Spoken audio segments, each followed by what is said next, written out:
Hello friends, welcome to my new blog. तो friends आज blog पूरा डिफरेंट। आज बिल्कुल मोर सकाल पाठ पढ़ा है आ बर्तमान आम बाहर बाहर को आम जाऊँ। आज actually more mother in law sister in law समस्त जो घर लोग आसुँच। तो आज एक्चुअली किसी कम था आमर, तो से आसते बर्तमान बाहर बाहर भद्रक घर को पलैबे। आज से छाड़ी घर जी।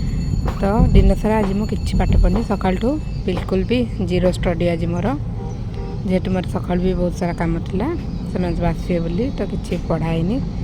एबे जाइए जहाँ घरे मुझे पढ़ी पारि जी रात पढ़ी मत सकाल एवं पर्यटन किसी पढ़ाईनी। बर्तमान टाइम पूरा संध्या हो 5टा हो गलानी। आम जाऊँ पहुँचु पहुँचु 7टा हो पूरा घरे मोर।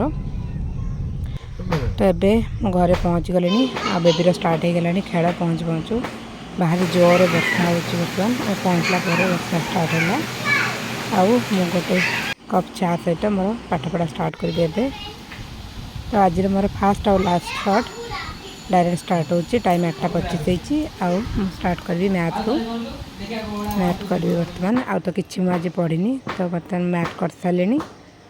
तो ये ही मैथ कली। तो फ्रेंड्स आज पढ़ा मोर एति ही है।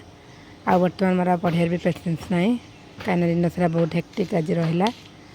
तो आज ब्लॉग एति पुणी नेक्स्ट ब्लॉग में देखा पुणी कौन पढ़ी कल जहाँ भी भलसे पढ़ी। आज गोटे दिन पूरा मोर लॉस कला हेले भी मुझे पढ़ी मत से भल लगे बिल्कुल न पढ़ा अपेक्षा जी पार्ली मुझे पढ़ी।